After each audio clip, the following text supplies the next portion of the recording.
स्वागत है आप सभी का बिग फाइट लाइव में। आपके साथ मैं हूं श्वेता मिश्रा अवस्थी।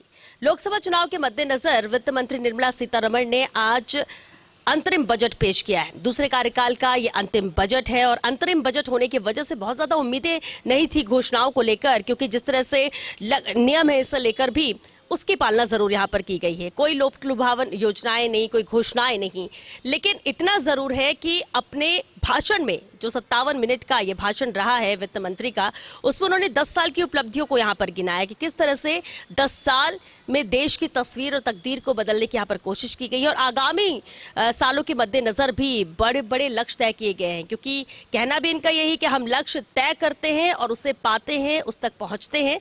प्रधानमंत्री नरेंद्र मोदी ने भी इसे लेकर अपनी प्रतिक्रिया दी। नरेंद्र मोदी ने कहा कि हमारे जो 4 मजबूत स्तंभ है उस पर फोकस ये बजट है और इसके लिए वित्त मंत्री को उन्होंने बधाई दी। बात युवा की गई, महिलाओं की गई है, इस बजट में किसान को प्राथमिकता दी गई है, तो साथ ही साथ गरीब की बात की गई और इसलिए 4 स्तंभों का जिक्र यहाँ पर प्रधानमंत्री नरेंद्र मोदी ने किया। लेकिन लोकसभा चुनाव के मद्देनजर जहां एक तरफ प्रतिक्रिया भी लगातार आ रही थी, एक तरफ बीजेपी से जो नेता है वो इसकी तारीफ करते हुए नजर आए, कई विशेषज्ञ इसकी तारीफ करते हुए नजर आए, तो विपक्ष ने भी अपनी भूमिका निभाई, निंदा की इस बजट की कि इसमें कुछ नहीं था। हालांकि ये तो तय जनता करेगी, क्योंकि हम बात ही कर रहे हैं कि लोकसभा चुनाव के मद्देनजर तय करना जनता को है कितना अहम ये रहेगा। हालांकि इंतजार यहाँ पर पूर्णकालिक बजट का रहेगा जो जुलाई में पेश होगा नई सरकार के बनने के बाद, लेकिन फिर भी उम्मीद होती है और ऐसे में ये जो लक्ष्य तय किया गया है वो कितना असरदार होगा, आज चर्चा हम इसी पर करेंगे। और इस पर चर्चा के लिए हमारे साथ बड़ा पैनल, खास पैनल मौजूद है। चलिए सबसे पहले उनसे हम रूबरू करा दें आपको। हमारे साथ खास मेहमान है बीजेपी प्रवक्ता शंकर लाल अग्रवाल जी, बहुत स्वागत है शंकर लाल जी आपका। हमारे साथ भरत मेघवाल जी हैं, कांग्रेस के प्रवक्ता है, स्वागत है भरत जी आपका। अरुण अग्रवाल जी हमारे साथ है, कार्यकारी अध्यक्ष है 40 से, स्वागत है अरुण जी आपका भी। Professor NT. माथुर जी हमारे साथ है, अर्थशास्त्री हैं, बहुत स्वागत है माथुर साहब आपका भी। उज्जवल शर्मा जी हमारे साथ है, फाइनेंस एक्सपर्ट है, स्वागत है उज्जवल जी आपका। और साथ ही स्वागत है कर्नल देवानंद जी आपका भी, रक्षा विशेषज्ञ भी हमारे साथ है, क्योंकि हर एक क्षेत्र में बात करना भी बेहद जरूरी है। शुरुआत शंकर लाल अग्रवाल जी आपसे ही करते हैं, क्योंकि हम ये बात ही कर रहे हैं कि लोकसभा चुनाव के मद्देनजर बेहद अहम ये बजट था, अंतरिम बजट जिसे आज वित्त मंत्री ने पेश किया। कितना असरदार ये बजट होगा या इसके जरिए जो लक्ष्य तय किया है बीजेपी ने वो जनता पर प्रभाव डालेगा? देखिए, ये इसको मेरा मानना ये है, बार बार में अपन चर्चा जरूर करते हैं, पर अंतरिम बजट कहना इसको गलत है। इसलिए कि वोट ऑन अकाउंट से 4 महीने का खर्चा सरकार को चाहिए और ये कानूनी प्रक्रिया है कि लोकसभा के अंदर पास कराना जरूरी है। तो जुलाई तक का उन्होंने अपना वोट ऑन अकाउंट ले लिया, उसके बाद में रेगुलर बजट पेश करेंगे तब सारी बातें आएगी। लेकिन फिर भी जो बजट के अंदर मोटी मोटी बातें ये है जो आपने अभी संबोधन में कही थी कि मोदी जी ने साफ साफ कहा है कि हम जो कहते हैं वो करके दिखाते हैं और जो लक्ष्य तय किया है उस लक्ष्य को समय में पूरा करते हैं।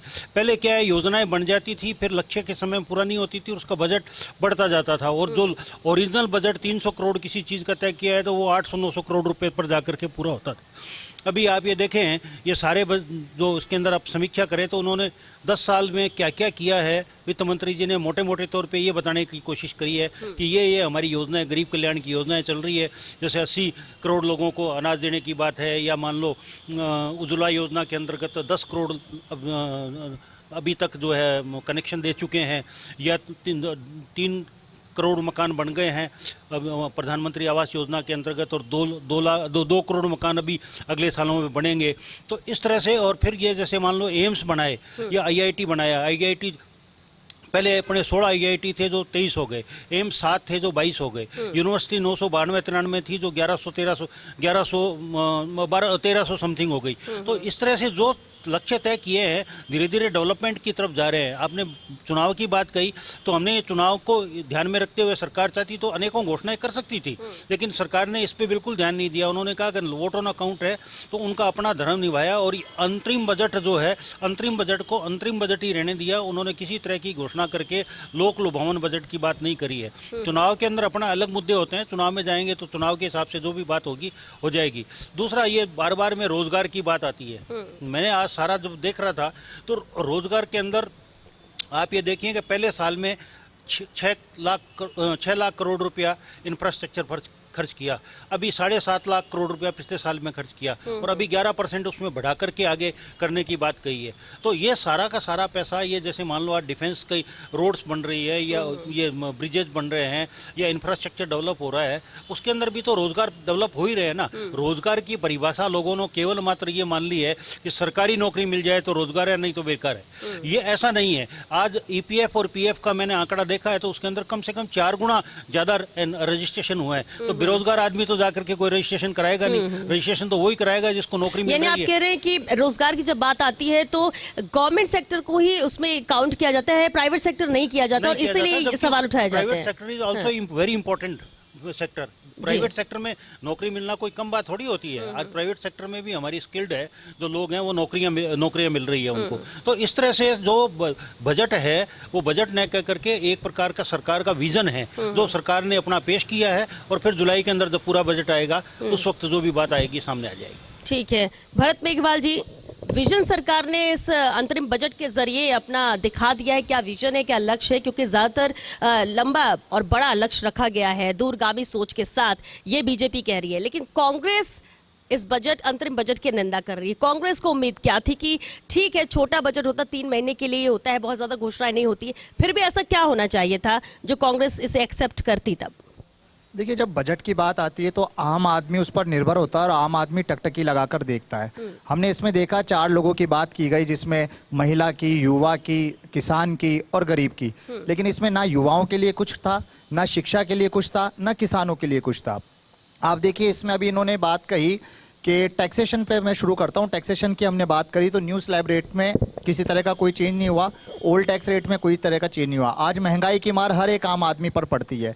एजुकेशन लोन अगर कोई व्यक्ति लेता है या कोई हाउसिंग लोन लेता है तो उस तरह का कोई रिबेट हमने को देखने को नहीं मिल रही। इस तरफ जीएसटी का हम बढ़ता जा रहा है, देख रहे हैं। किसानों की आय दुगनी करने की बात हुई, उसमें किसी तरह की कोई इन्होंने साफ वो नहीं करा। 2022 तक माननीय प्रधानमंत्री जी ने वादा किया था कि सबको घर मिल जाएगा। आप कहते हैं कि 5 साल में 2 करोड़ और हम मकान बना के देंगे, लेकिन आपने जो पहले वादे किए थे वो वादे तो अभी तक पूरे नहीं हुए। तो उन वादों को तो आप पूरा करिए। जिस तरीके से आज जीडीपी का 80% से ज्यादा तो आपने कर्जा ले रखा है। आप इंफ्रास्ट्रक्चर की बात करते हैं, लेकिन इंफ्रास्ट्रक्चर में किसी तरह की ऐसी कोई बात ही नहीं है। एसेंशियल कमोडिटीज के आप ऊपर आपने जीएसटी लगा दिया। आम आदमी को आपने, महिला को आपने किस तरह से क्या रोजगार दिया?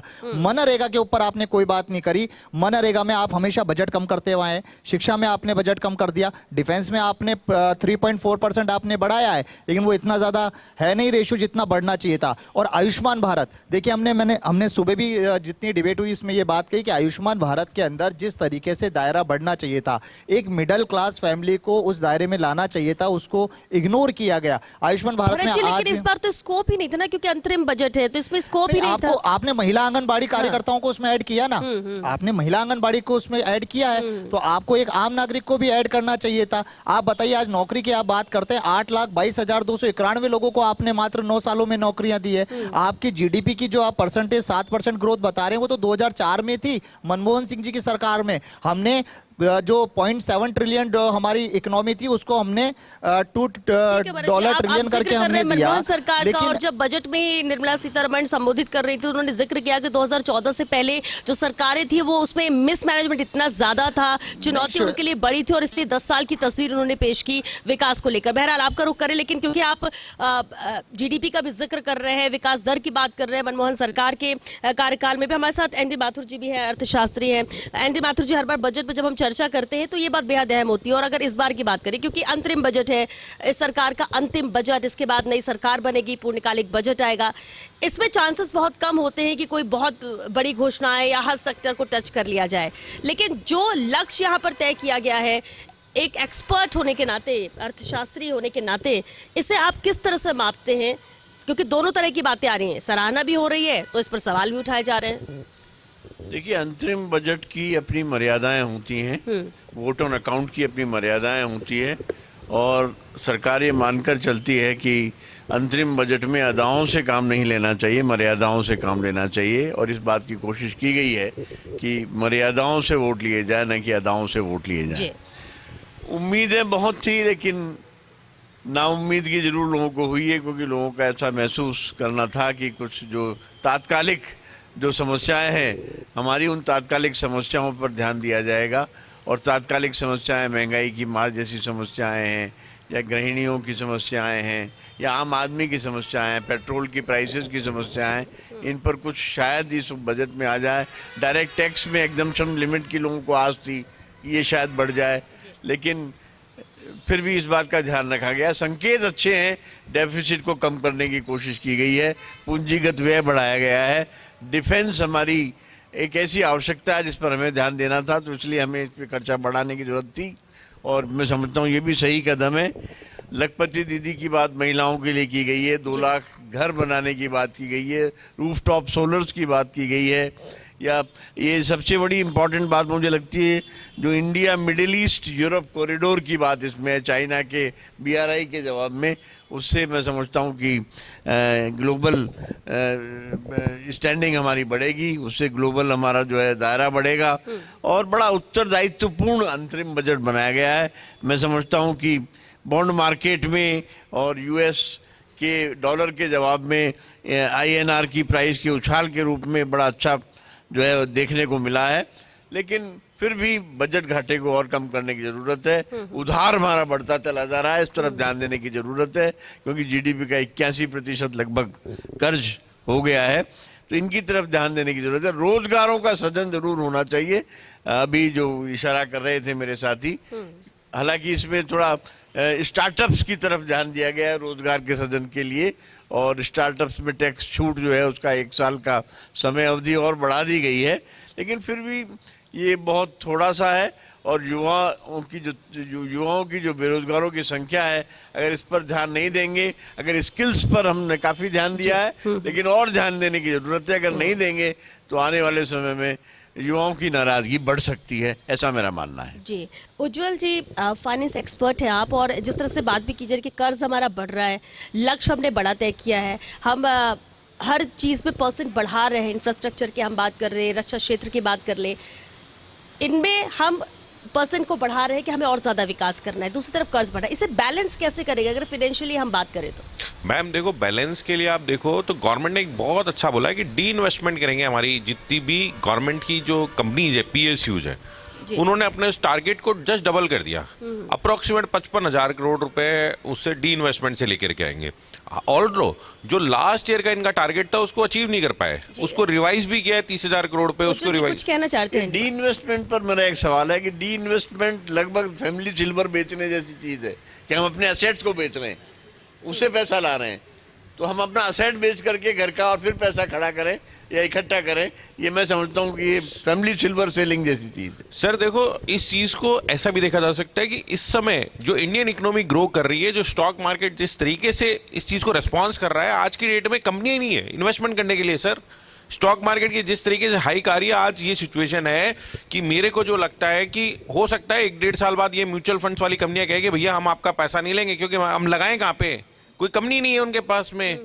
तो इस टाइम पे उनको बहुत अच्छे प्राइस पे, सबसे सिक्योर कंपनी होती है गवर्नमेंट की PSUs, उस समय अगर गवर्नमेंट का ये फैसला है तो बहुत सराहनीय फैसला है साहब, इस चीज़ को अप्रिशिएट करना चाहिए, जबकि एक्चुअल में रिक्वायरमेंट है उस चीज़ की, क्योंकि आज मार्केट जिस तरीके से हाइक्स पे जा रहा है, ऑल टाइम हाइक है अपनी, इस चीज़ को करने के लिए तभी हो रहा है। और ये पैसा कोई FDI नहीं लगा रहा, हर बार रेगुलर हम आप और जो हमारी जो सेविंग है उसको म्यूचुअल फंड्स, शेयर्स, हम खुद का इन्वेस्टर, इंडिविजुअल इन्वेस्टर जो है उसका बहुत अच्छा मंथली जो सिप आ रही है वो बहुत बड़ा अमाउंट इंक्रीज कर रहा है, ये भी एक बहुत बड़ा स्कोप है। साथ ही साथ देखो मैम, कैपेक्स में जब भी खर्चा होगा, कोई भी डेवलपिंग कंट्री से जो डेवलप बनेगी वो, तो उसको कैपिटल एक्सपेंडिचर बहुत मास लेवल पे करना पड़ेगा। आज हम देख रहे हैं कि इंफ्रास्ट्रक्चर की बात करें अपन तो वर्ल्ड क्लास हाईवेज मिल रहे हैं, अपन जयपुर से दिल्ली भी जाने की बात करते हैं तो वाकई में बहुत वर्ल्ड क्लास हाईवे बनाया है, ऐसा हमने कभी नहीं देखा पहले इंडिया के अंदर। तो मैम ये तो लोन बढ़ेगा ही बढ़ेगा आपको अगर वन टाइम इन्वेस्टमेंट देना है तो, और ये लाइफ लॉन्ग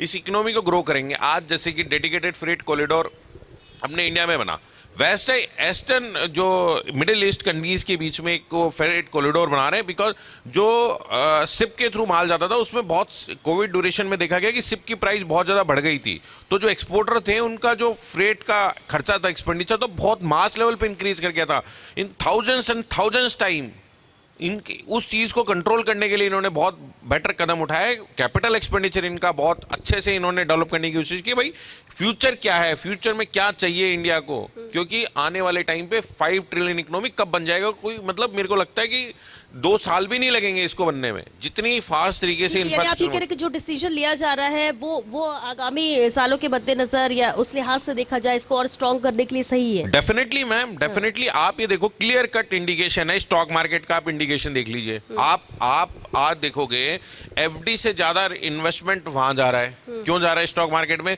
क्योंकि जो यूथ यंग ब्लड है, जो नॉलेजेबल ब्लड है वो वहां इन्वेस्टमेंट कर रहा है, और हर महीने एफडीआई के Returns मुकाबले अच्छे जो मिल रहे हैं। रिटर्न्स अच्छे मिल रहे हैं। और कंपनी नहीं है मैम, अगर आज की डेट में मैं अगर खुद एक चार्टर्ड अकाउंटेंट जब एनालिसिस करता हूँ उस चीज का, तो इंडिया में ऐसा फर्स्ट टाइम इन हिस्ट्री हुआ है कि साहब कंपनी नहीं है इन्वेस्टमेंट करने के लिए। और ये कोई बहुत दूर की बात नहीं है कि साहब बड़ी म्यूचुअल फंड्स कंपनियां और शेयर्स वाली कंपनियां कहते हैं कि भैया हम आपका पैसा नहीं लेंगे। इस पॉइंट पर हम मेरी आगे बात एक करेंगे। असहमति आपसे है जी। कि कैपिटल एक्सपेंडिचर जो बढ़ाना है वो सेविंग से, इनोवेशन से बढ़ना चाहिए, ना कि डिसइन्वेस्टमेंट से। क्योंकि डिसइन्वेस्टमेंट से बढ़ने का अंदर में एक एसेट को बेच के नहीं, वो भी दूसरा नजरिया, asset ऐसी बात expenditure जरूरी नहीं है। मैं मानता हूँ कि वो जो कह रहे हैं मैं उनसे सहमत हूँ, जी। क्योंकि आफ्टर ऑल जितनी भी वो चर्चा अभी उन्होंने बताई है, ये एक दूरगामी सोच का नजरिया मानता हूँ। और देखिए, पॉलिटिकल थोड़ा सा विचारधारा और एक इशू पे बैठ करके देखने से, प्रोग्रेसिव जो भारत है उसके नज़रिए से देखें तो मैं इनकी बात से सहमत हूँ। और वैसे तो समय ही मूल्यांकन करेगा कि क्या सही था क्या गलत था, पर मोटे तौर पे जो बदल रहा है उसमें मैं इस चीज को अच्छा कर्नल देखता देवानंद हूं। जी, जी रक्षा क्षेत्र की बात की जाए, 11.1% यहाँ पर खर्च बढ़ाया गया है। यहाँ पर डिफेंस के लिए 6.2 लाख करोड़ का बजट दिया गया है। डिफेंस जी। में भी बहुत ज्यादा तरक्की हमने की है पिछले अगर कुछ सालों में देखा जाए, क्योंकि फोकस रहा है मेड इन इंडिया, हमें चीजें नजर आ रही हैं। ये कितना जी। अहम रहेगा?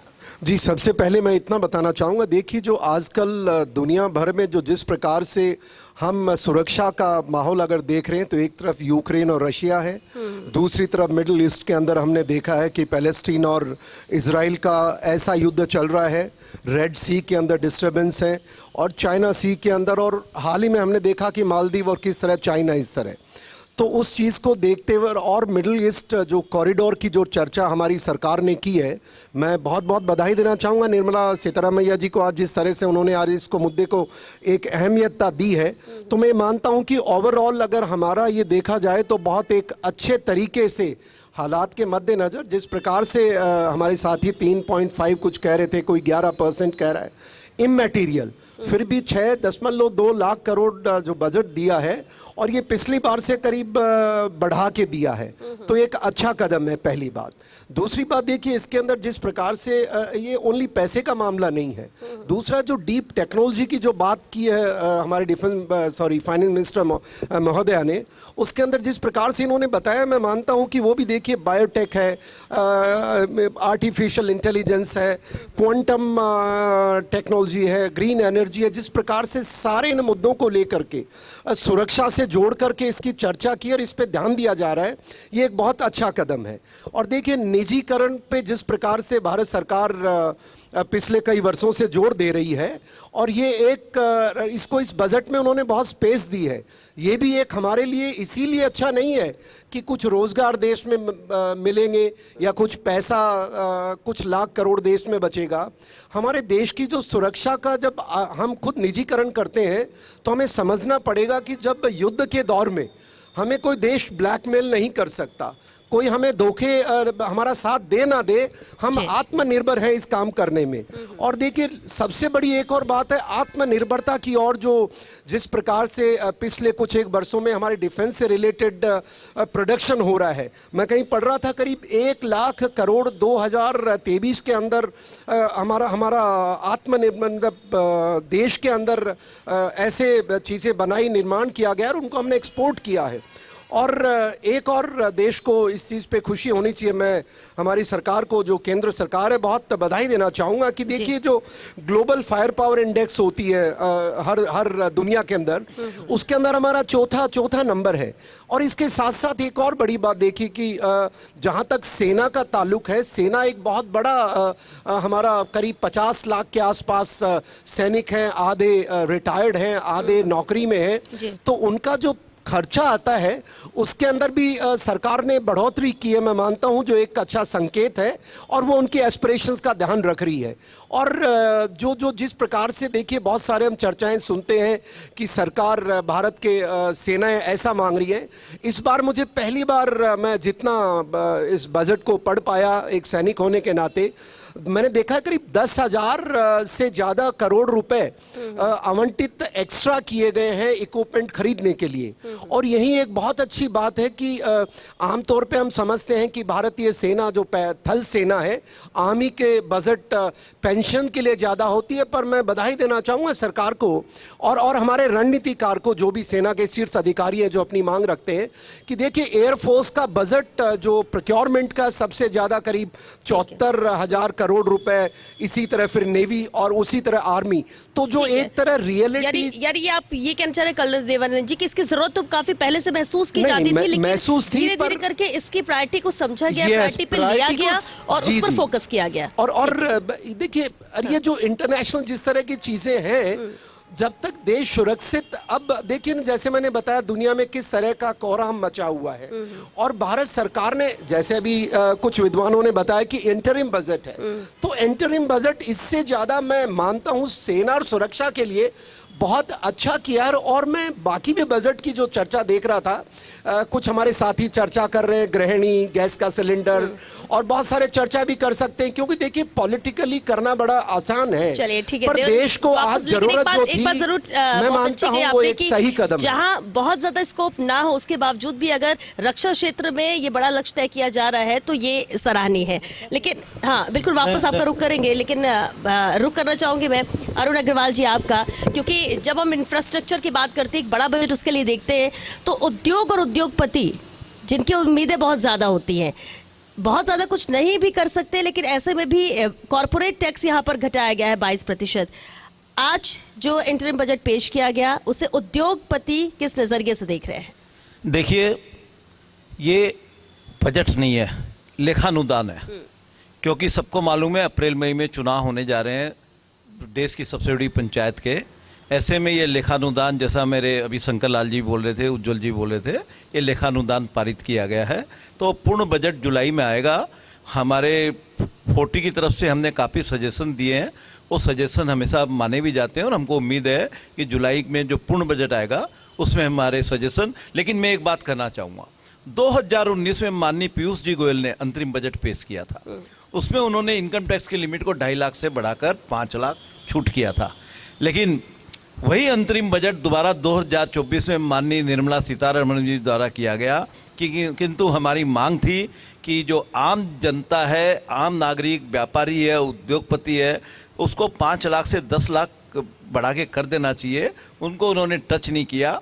ये जरूर हमारे लिए सोचनी भी है, किंतु ये 2047 का विजनरी डॉक्यूमेंट एक तरह से मैं बोल सकता हूँ कि उन्होंने 2047 तक भारत को ऋण मुक्त करने का बजट, जिसमें वो 4 ही महिला, युवा, किसान और गरीब, इनको करके किया है। डिफेंस सेक्टर की बात करें, 1,11,000 करोड़ रुपया जो आवंटित किया है, ये वास्तव में एक्सपोर्ट की तरफ, जो एक्सपोर्ट का डाटा जो इन्होंने किया है, 1 लाख करोड़ का एक्सपोर्ट का टारगेट किया है। तो निश्चित रूप से जब डिफेंस में इतना होगा, और डिफेंस इक्विपमेंट हम कभी इंपोर्ट करते थे, आज हम एक्सपोर्ट की स्थिति में है, उससे निश्चित रूप से एक्सपोर्ट भी बढ़ेगा, रोजगार भी बढ़ेगा। रोजगार की जहाँ तक बात कर रहे हैं, वहाँ आज 1,11,000 उसमें स्किल्ड से 55,000 तो खाली रोजगार देंगे डायरेक्ट, और स्किल्ड सेक्टर में स्किल्ड करके 1,40,000 लोगों को रोजगार देने का भी ये निश्चित रूप से स्वागत योग्य कदम है। एक दूरगामी सोच के साथ यहाँ पर लक्ष्य तय किया गया है। चर्चा हम इस पर भी आगे जारी रखेंगे, क्योंकि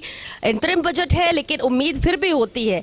हालांकि कहना यह भी कि कुछ लोग अगर इसी में बहुत ज्यादा घुस रहे कहते कि रेवड़ियां बांटी जा रही हैं, कुछ नहीं किया गया, इंतजार किया जा रहा है। पूर्णकालिक बजट से भी उम्मीदें बहुत ज्यादा रहेंगी कि जब जुलाई में बजट पेश होगा, लेकिन फिर भी और क्या कुछ हो सकता था, आम जनता इससे कैसे रहेगी, इस पर भी चर्चा जारी रखेंगे।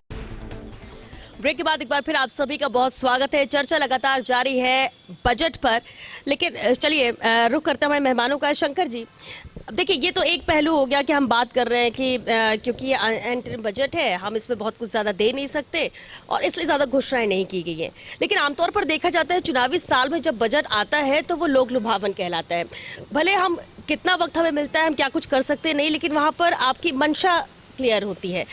ऐसे में नहीं लगता आपको कि एक तरह से ये रिस्क लिया है गवर्नमेंट ने, कुछ देते कुछ करते, जनता उसमें सोचती समझती या खुश होती या फिर साथ आती, कुछ ऐसा हो सकता था? आप पिछला बजट भी देख लें, जब पीयूष गोयल जी ने बजट पेश किया था, अरुण जेटली जी बीमार थे उसके कारण से, तो उसमें भी क्या लोक लुभावन घोषणाएं की थी। उसमें केवल मात्र वो 2.5 लाख रुपए तक का जो 5 लाख रुपए किया था, और उसमें भी 3 लाख रुपए 2.5 लाख रुपए से ऊपर बढ़ने के बाद में तो उस पर टैक्स है। तो इसलिए वो उसमें कोई लोक लुभावन घोषणाएं उस वक्त भी नहीं करी थी, इसलिए कोई रिस्क की बात नहीं है। ये तो अपना अपना कॉन्फिडेंस है। ठीक है, एंडी माथुर जी, ये कॉन्फिडेंस है, ओवर कॉन्फिडेंस है या फिर जोखिम उठाने वाली बात है? मैं समझता हूँ कि कुछ लोग तो ऐसा मानते हैं कि अति अहंकार है, लेकिन मैं समझता हूँ कि सरकार ने एक राइट डायरेक्शन लिया है और मर्यादाओं में काम करते हुए और जोखिम लेते हुए कंसोलिडेशन की तरफ, फिस्कल कंसोलिडेशन की तरफ ध्यान दिया। ठीक है देवानंद जी, अगर जोखिम लिया है, अगर कॉन्फिडेंस नहीं, अगर ओवर कॉन्फिडेंस भी है, क्या असर होगा इसका लोकसभा चुनाव में? नहीं, मेरा ये मानना, देखिए कि आज के जो हमारे मतदाता हैं, हम सब लोग बड़े समझदार हैं। हाल ही में मैं पहली बात तो है कि सरकार को, इनफैक्ट मैं मोदी जी को बधाई देना चाहूँगा कि उन्होंने अपने सही काम किया है कि कॉन्फिडेंस ओवर कॉन्फिडेंस की बात नहीं है, ये सही फैसला है। क्योंकि चुनाव में थोड़े दिन पहले राजस्थान में क्या हुआ आपको पता है, किस प्रकार से अंधाधुंध पैसा बांटा गया। मैं मानता हूं मोदी जी ने सही उससे सबक लेते हुए इसका बिल्कुल सही फैसला किया है। दूसरी बात मैं यहाँ एक चीज़ और बताना चाहूँगा कि देखिए, ये जिस तरह के पॉलिटिकल कंपल्शंस किसी के कुछ भी हों, पर राष्ट्र हित में फैसला लिया जाना एक सबके लिए वो एक प्रेरणादायक भी होता है। लोग भी इसको, सामान्य मतदाता इसको अच्छा महसूस कर रहा है मेरे ख्याल से कि देखिए इन्होंने वो किया है, चुनाव के प्रेशर में नहीं आकर के जो देश के हित में वो किया है, वो पहली बात। और यही क्योंकि आपने मुझे मौका दिया बोलने का, मैं सैनिकों से जुड़ी हुई 2 बात देश के सामने रखना चाहूंगा। बजट है, हर चीज हम इसकी बधाई दे रहे, पर आप सबको मैं एक आग्रह करना चाहूंगा, अगर मेरी बात कहीं मोदी जी तक पहुंचती है, कि देखिए भारतीय सेना के अंदर, किसी भी सरकारी डिपार्टमेंट के अंदर किसी भी कर्मचारी की किसी भी कारण मौत हो जाती है बिना पेंशन की नौकरी के। एक भारतीय सेना एक ऐसा अंग है, आज तक हिंदुस्तान में 75 वर्ष बीत चुके हैं, अगर सैनिक की किसी भी कारण सेना के काल में बिना पेंशन मौत हो जाती है तो उसके जो नेक्स्ट ऑफ किन है उसके लिए कोई प्रावधान ही नहीं है अनुकंपा नौकरी या कुछ ऐसा करने का। बैटल कैजुअलिटीज का है, तो मैं मानता हूं कि अगर उसमें जिस प्रकार से इतनी बड़ी फौज के अंदर कोई ऐसे डेथ्स होती हैं जो ऑपरेशनल डेथ नहीं होती हैं, तो हाल ही में राजस्थान सरकार ने कुछ ऐसा कानून लाए थे जिसमें सैनिकों की देखभाल की है। तो मैं मानता हूं बजट में, मेन बजट में इस चीज का इन्हें ध्यान देना चाहिए, क्योंकि जो सैनिक सेवा काल के अंदर उनकी मौत हो जाती है बिना ऑपरेशनल कारण, उनके परिवार को जिस प्रकार बाकी नौकरियों में हम उनके लिए, परिवार के लिए कोई नौकरी का प्रावधान करते हैं, कुछ छोटी मोटी मदद करते हैं, तो सैनिक के लिए भी किया जाना चाहिए। जो बड़ा पैसा नहीं होगा देश का, मैं मानता हूं हर नागरिक मेरी इस बात से सहमत होगा कि उन वीर वीरांगनाओं का देखभाल करना देश की जिम्मेवारी बनती है, क्योंकि अगर वो पेंशनेबल नहीं है तो देनी चाहिए। ऐसा मेरा देश से आग्रह है और सरकार से आग्रह है। और एक आग्रह और है, क्योंकि देखिए थोड़े चुनावों के पहले सैनिकों के साथ एक तरह का कानून राजस्थान सरकार लाई थी जिसमें इनको जातिगत बांट दिया गया था उनके पुनर्वास की योजना को लेकर के। और मुझे पूरी उम्मीद है आज हमारे बीजेपी की सरकार है, वो सैनिकों के हित के कार्य करती है, उस अध्यादेश को ये कैंसिल करेगी जल्दी से जल्दी, और सैनिकों के साथ जो अन्याय हुआ है जातिगत बांटे जाने का, उसको भी दुरुस्त करेगी, ऐसा मैं मानता हूं। ये छोटा सा मेरा आग्रह था देश से। बिल्कुल, वैसे भी सैनिक की कोई जाति नहीं होती। जी जी, इससे तो सबको ध्यान में रखना चाहिए। भरत मेघवाल जी, अपने दोनों में आपको बधाई देता हूँ उसके लिए कि इतने अच्छे मुद्दे आपने उठाए सैनिकों। भरत जी, देखिए श्वेता जी, मुझे लगता है कि इस देश के अंदर एक आम नागरिक भी रहता है और वो नागरिक हमेशा अपनी सरकार से उम्मीद करता है। आपने जिस हिसाब से बात कही कि अभी रेवड़ी बांटने की बात करी राजस्थान सरकार की, राजस्थान सरकार के माननीय अशोक गहलोत जी वो व्यक्ति थे जिन्होंने एक पिछड़े वर्ग की, एक गरीब वर्ग की बात को देखा और सोशल सिक्योरिटी एक्ट हम लेकर आए। आज केंद्र में किसी भी तरीके से चीजें देखी नहीं जा रही है। एक आम आदमी टैक्स देता है, टैक्स देने के बाद वो उम्मीद करता है कि उसको महंगाई की मार से बचाया जाए, और बाकी वर्ग इस तरीके से नहीं है। मिडिल क्लास फैमिली की भी चीजें को देखी जाती है। आपने किसी तरह से कोई सोशल सिक्योरिटी एक्ट पर आपने बात नहीं करी।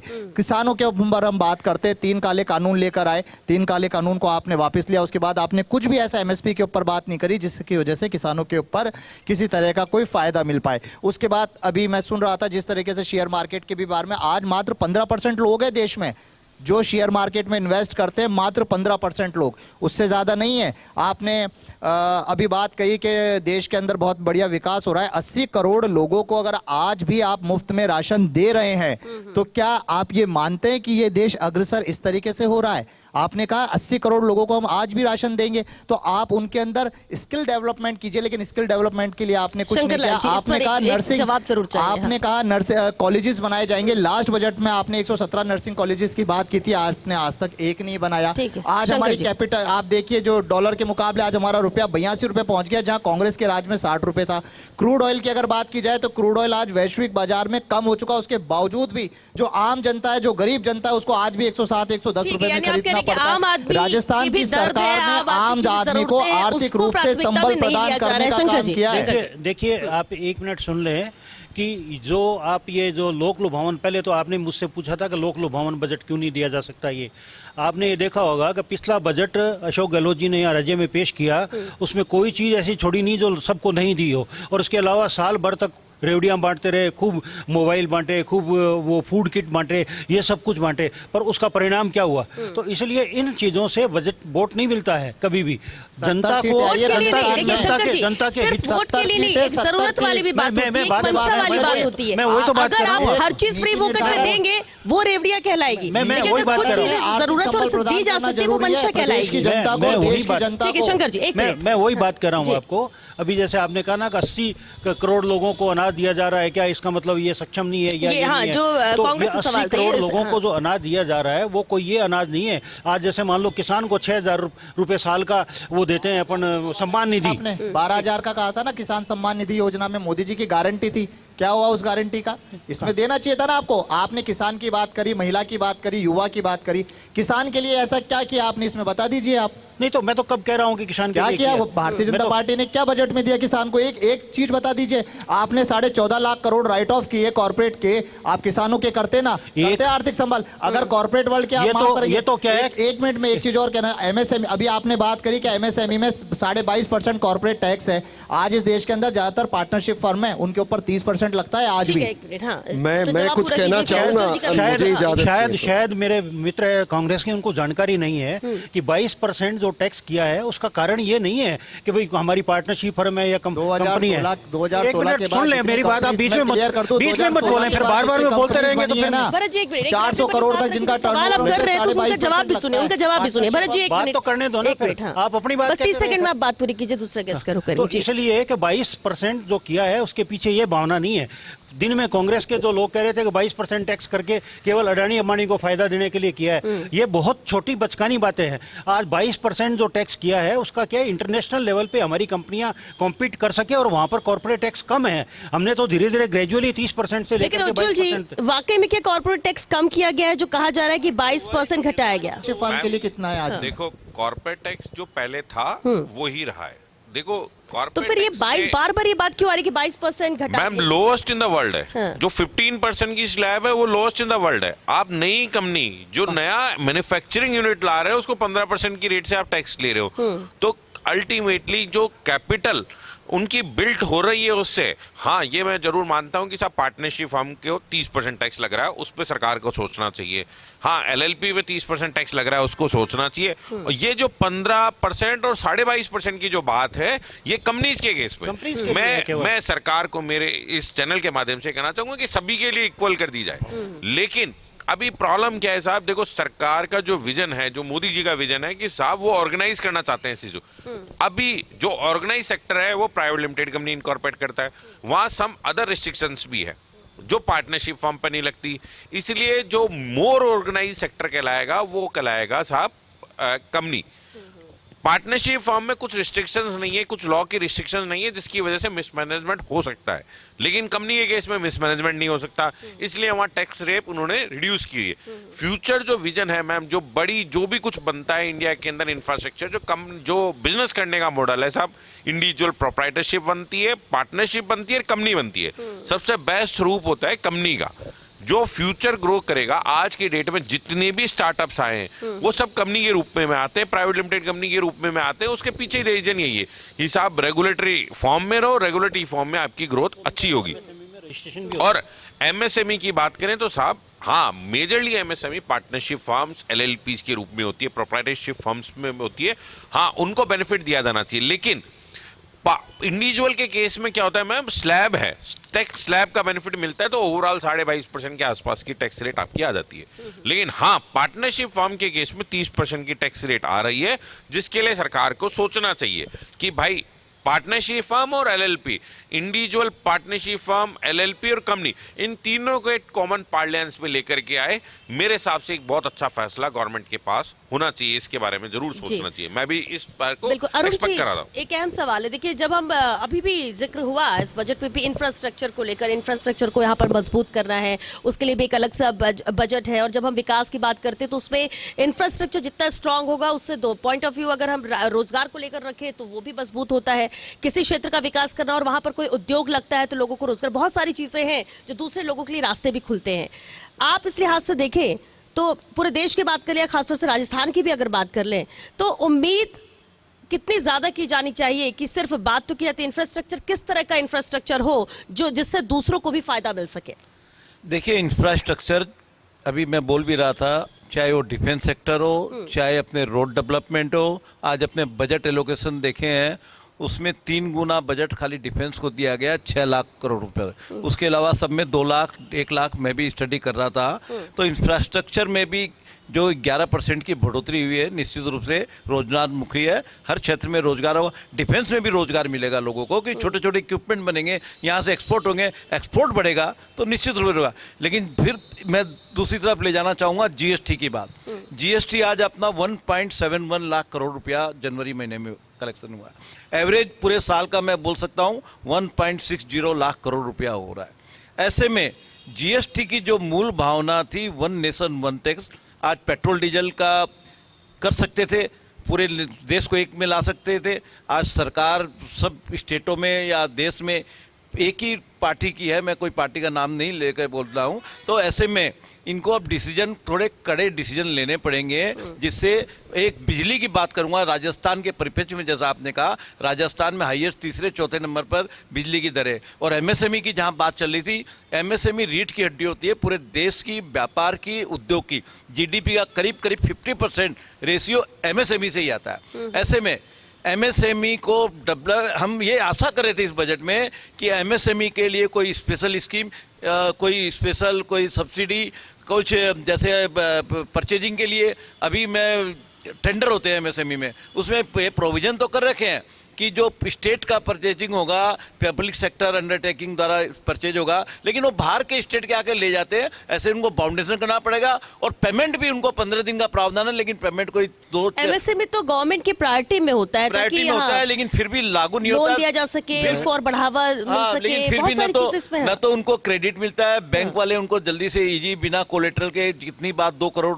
रुपया तक का फ्री कोलेट्रल फ्री लोन है, लेकिन कहीं भी कोई भी बैंक वाले या कोई भी फाइनेंशियल इंस्टीट्यूट वाला बिना कोलेट्रल के आगे फाइल ही नहीं बढ़ाते हैं। दूसरी बात जो टेंडर में होती है, ये सिक्योरिटी कॉशन मनी जो जमा लेते हैं, ये हर किसी को टेंडर नहीं मिलता है। एक को मिला टेंडर, बाकी सबकी कॉशन मनी जमा रहती है, उसके लिए वो चक्कर लगाते रहते हैं कि हमारी कॉशन मनी दे दो। इसके लिए मैं आपके सजेशन, इस चैनल के मार्फत एक सजेशन, इंपॉर्टेंट सजेशन देना चाहूंगा कि एक ऐसा जैसा बैंक का कार्ड होता है, टेंडर डिपॉजिट कॉशन मनी के लिए एक permanent account number bank passbook का दे दिया जाए, लॉट कर दिया जाए। कहीं भी कोई भी टेंडर भरे, बार बार पैसा जमा करो, फिर गवर्नमेंट करो, प्रक्रिया थोड़ा इजी हो जाएगी। तो उससे बिल्कुल एंटी बात हो जाए। जब सरकार इतनी मर्यादित हो रही है तो मतलब सरकार को इतनी कोशिश भी करनी चाहिए कि जब यही सरकार जीएसटी लाई है, वन नेशन वन टैक्स की बात कर रही है, थोड़ा रिस्क और ले और जो है पेट्रोल को भी इस दायरे में लाए, अल्कोहल को भी इस दायरे में लाए, जिससे सिर्फ कर राजस्व जो है सरकार को अलग से बढ़ा हुआ मिलता रहे,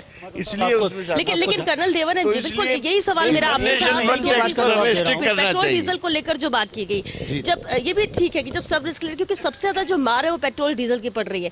गरीब हो, आम आदमी हो, बिना वाहन के वो जा नहीं सकता है, ट्रांसपोर्टेशन इसी की वजह से महंगा है। और अगर आपको हर वर्ग को राहत देना है तो अगर ये फैसला ले लिया जाए तो आपको नहीं लगता है कि बहुत राहत मिलेगी? मैं मानता हूं कि जो ये सजेशन है बहुत अच्छा है और हमको इसको सरकार पे इस पे ध्यान देना चाहिए जी। क्योंकि इससे बहुत सारी इंटर रिलेटेड जो समस्याएं हैं उनका समाधान होगा और सामान्य एक नागरिक को इसका लाभ मिलेगा और बहुत सारी चीजें इससे सुधर जाएंगी।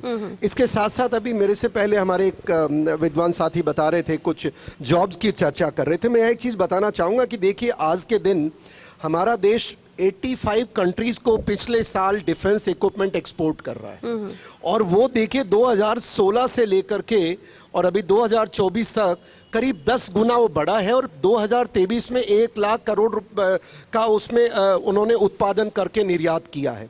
तो जो जॉब्स की जहाँ तक बात आती है, देखिए थोड़ी देर पहले मैं आपसे चर्चा कर रहा था कि जब भी हम आत्मनिर्भरता की और देश के अंदर निर्माण करेंगे तो जॉब्स तो डायरेक्टली और इनडायरेक्टली हमारे लोगों को मिल रहे हैं।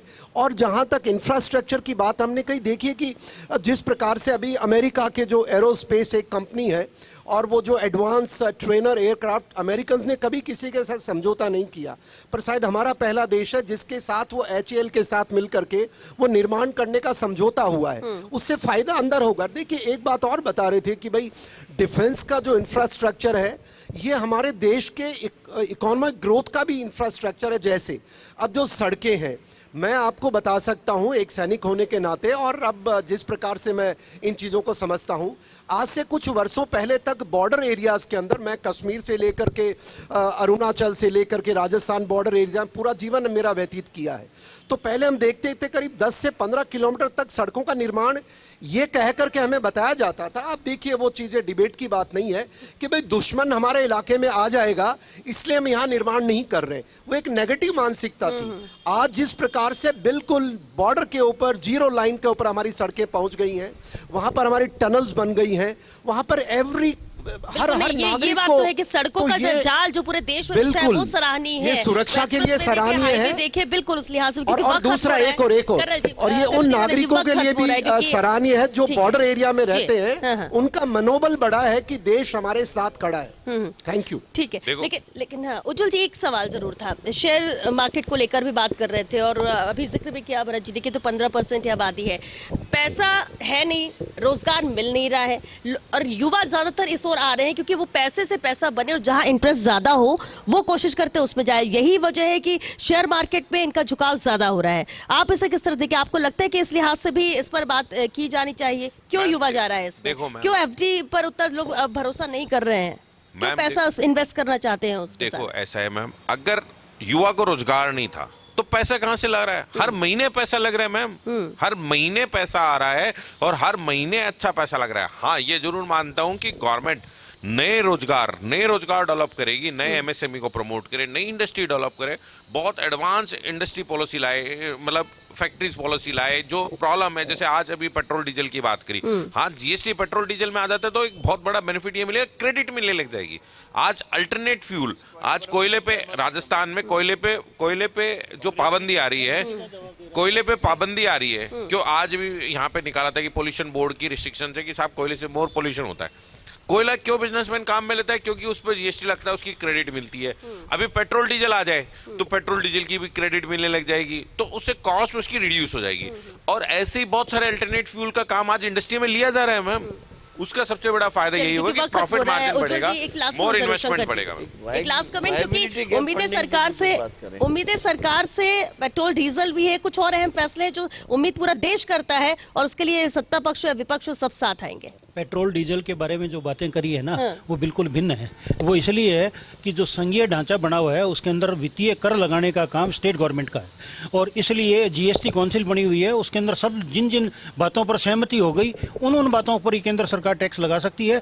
जो पेट्रोल डीजल की जो मांग उसको जीएसटी लगाने की बात कर रहे हो, जीएसटी के दायरे में लाने की बात कर रहे हो, उसके अंदर जितने उस वक्त कांग्रेस या और दूसरी सरकारें थी, चलिए जहां डबल इंजन की सरकार है वहीं कर लीजिए, उन्हीं स्टेट पे कर लीजिए। फायदा हो रहा है तब तक नहीं होगा। देखिए देश के नागरिकों का सवाल है सरकार को फायदा हो रहा है कांग्रेस के टाइम पे 3 रुपए 9 रुपए की कस्टम ड्यूटी ठीक है, लेकिन जब तक सारी लेके गए हो आप देखिए, सबसे ये- ज्यादा तो ये- एडिशनल कस्टम ड्यूटी नहीं, नहीं, पेट्रोल नहीं। डीजल एक पे। बार- चलिए हम ले रहे हैं। खत्म हो गया। कांग्रेस की सहमति तो बहुत शुक्रिया, कांग्रेस बहुत की शुक्रिया, बहुत बात शुक्रिया आप सभी का इस चर्चा में शामिल होने के लिए। देखिए बहुत सारी उम्मीदें और उम्मीदें होती भी है कि उसे पूरा कर लिया जाए, तभी तो उम्मीद रखी जाती है। और उम्मीद अगर पूरा देश करता है, कई ऐसी उम्मीदें हैं, घोषणाएं जिसका इंतजार किया जा रहा था, चलिए नहीं हुआ। वजह भी है, अंतरिम बजट है इसलिए नहीं किया गया, लेकिन फिर भी सवाल उठते हैं कि अगर मंशा होती तो कुछ चीजें कर दी जाती। लेकिन देखिए अब जो भी हो, जो होना है वो नई सरकार आएगी जुलाई में, जब पूर्णकालिक बजट होगा उसके बाद क्या कुछ तस्वीर बनती है वो बेहद अहम है। लेकिन इतना जरूर है कि उम्मीद हर वर्ग करता है, और जब उम्मीदें पूरी नहीं होती हैं तो थोड़ा दुख और बुरा जरूर लगता है। लेकिन अभी भी उम्मीद ये कायम है कि ये तो अंतरिम बजट है, 3 महीने का है। जुलाई में जब पूर्णकालिक बजट आएगा तो उसके लिए उम्मीद अभी से जनता कर रही है, और वही जनता है जो ये तय करेगी कि सरकार किसकी बनेगी, कौन सी सरकार आएगी, वो क्या फैसले लेगी, उसके साथ वो जाएगी। और तभी बजट से खुश होती है जनता या नहीं, या बजट जनता के लिए आता है या फिर कुछ कड़वी दवा पीनी पड़ेगी, जुलाई में वो तस्वीर साफ होगी।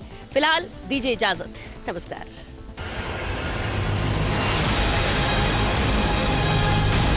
गरीब कल्याण, किसान का उत्थान, मातृशक्ति का सम्मान और नौजवानों की मुस्कान समाहित।